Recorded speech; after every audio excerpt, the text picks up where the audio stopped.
सच तो यह है कि प्रधानमंत्री के ऊपर अगर कुछ खर्चा हो, तो भी बात समझ में आती है।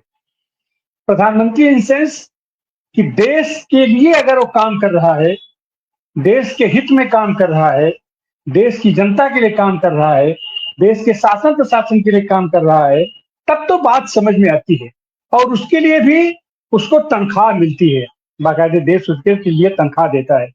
संकट यहाँ ये है कि आप प्रधानमंत्री के रूप में काम कर रहे हैं या व्यक्ति के रूप में आप काम कर रहे हैं या किसी पार्टी के लिए आप काम कर रहे हैं, तो संकट यहाँ आ जाता है। अगर आप पार्टी के लिए काम कर रहे हैं, तो वह खर्च आपके पार्टी के खाते में जाना चाहिए। अगर आप अपने लिए काम कर रहे हैं, तो वह खर्च आपके लिए जाना चाहिए। हम तो ये कहते हैं, बनारस से वो हमारे सांसद हैं और आज की तारीख में एक बार भी बनारस वो सांसद के रूप में नहीं आए। सांसद के रूप में मतलब जन सामान्य उनसे मिल सके, अपनी बात अपना रख सके, उनका दुख दर्द सके। यहाँ जब भी आए हैं, वो प्रधानमंत्री के ही रूप में आए हैं। और हमने बनारस में एक और प्रधानमंत्री को देखा है कि वो प्रधानमंत्री अपनी गाड़ी का उपयोग जब उनकी पत्नी बाजार जाती थी, तो वो अपनी एक छोटी सी गाड़ी थी, उससे भेजते थे। और एक दिन वो अपनी गाड़ी लेकर के चली गई, तो इसके लिए उन्होंने बाकायदे उसका भुगतान किया। हम बात कर रहे हैं लाल बहादुर शास्त्री की। हम बात कर रहे हैं अपने प्रधानमंत्री जी का कि ये अगर ये प्रधानमंत्री हैं, तो ये जो अकूत कोष पैदा किया है लेकर के पीएम केयर फंड के रूप में अकूत पैसा उसमें इकट्ठा किया है।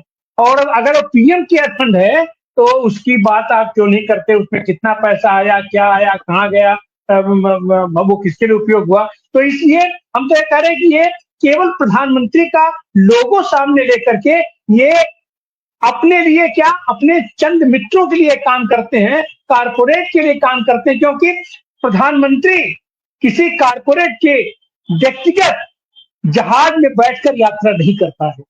प्रधानमंत्री किसी व्यक्तिगत मित्र को लेकर के दूसरे देशों की यात्रा नहीं करता है, वहां जाकर के उसको ठीके नहीं दिलवाता है। ये सब काम प्रधानमंत्री का नहीं होता है। हमारा प्रधानमंत्री बिना बुलाए अब ये किसी के यहाँ भी अपना उपहार लेकर के नहीं पहुंचता है। अगर पहुंचे भी तो यह भी एक कूटनीति है, हम उसका स्वागत करते हैं।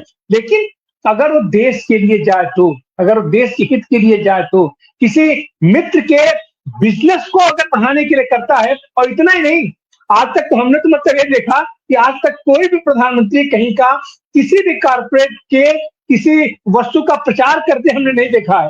लेकिन हमारा यह प्रधानमंत्री नरेंद्र मोदी तो बाकायदे जियो का प्रचार करते हैं, उसके पोस्टर बॉय बनते हैं। तो यह कहीं ना कहीं से इसको देशद्रोह कहेंगे, जनद्रोह कहेंगे, इसको जो कुछ भी कहें इसके लिए कम है। तो ऐसे में इनके ऊपर तो ये सारा खर्च इनके व्यक्तिगत खर्चों में जाना ही चाहिए। लेकिन ऐसा होता कहाँ है?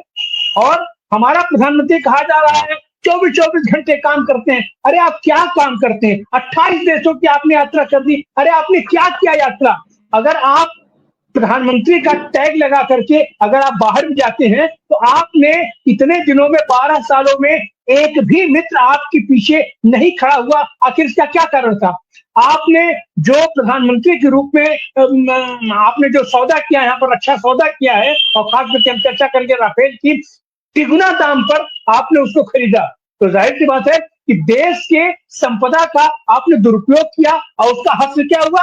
उसका हासिल हुआ कि आपका विदेश मंत्री खुद मुखबिरी करता है। तो निश्चित रूप से अगर हमारा प्रधानमंत्री अपने पद के दायित्व का, अपनी जिम्मेदारियों का निर्वाह नहीं करता है, निर्वहन नहीं करता है, तो उसके सहयोगी वैसे करेंगे। तो अब क्या होगा? तो प्रधानमंत्री के पास तो अकूत तरीके का ये साधन उठाने का उसके पास साधन रहता है। तो और उसके लोग क्या करते हैं? तो उसके लोग तरह तरह से वो भी अपने आय का स्रोत निकालते हैं। और हम तो खुलेआम कहते हैं, जो चीजें सामने दिखाई पड़ रही है कि इनके विदेश मंत्री का क्या काम है? इनका विदेश मंत्री के रूप में ही काम नहीं करता है, बाकी सब काम करता है। विदेश मंत्री का काम है विदेशों से, दूसरे देशों से संपर्क स्थापित करना।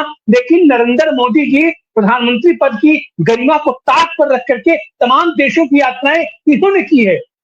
अब तो जाहिर सी बात है, विदेश नीति को तो इन्होंने डील किया। तो हमारा विदेश मंत्री जयशंकर सीधे सीधे मुखबिरी करके पैसा उगाता है, पैसा उगा है यहाँ पर। और इसी तरीके की हरकत इनका पूरा पूरा पूरा पूरा पूरा मंत्रिमंडल इनका उसमें इन्वॉल्व है। तो यह तो देश को जानना पड़ेगा, इनकी व्यापक जांच होनी चाहिए, व्यापक समीक्षा होनी चाहिए कि हमारा प्रधानमंत्री और उसका पूरा मंत्रिमंडल आखिर ये क्या काम कर रहा है। आज ये एक फैसला आया है उत्तराखंड का, वहां के एक मंत्री का लड़का पुलकित आर्या, उसने एक बच्ची की हत्या कर दी थी। वहां उनका रिसोर्ट है, उस रिसोर्ट में जिस्म फरोशी का काम होता है और सारे भाजपा के लोग वहां जाते रहे हैं। आज उसका फैसला आ गया है, 2 साल 8 माह के बाद आज उसका फैसला आया है और सबको आजीवन कारावास की मिली है। ऐसे ऐसे तमाम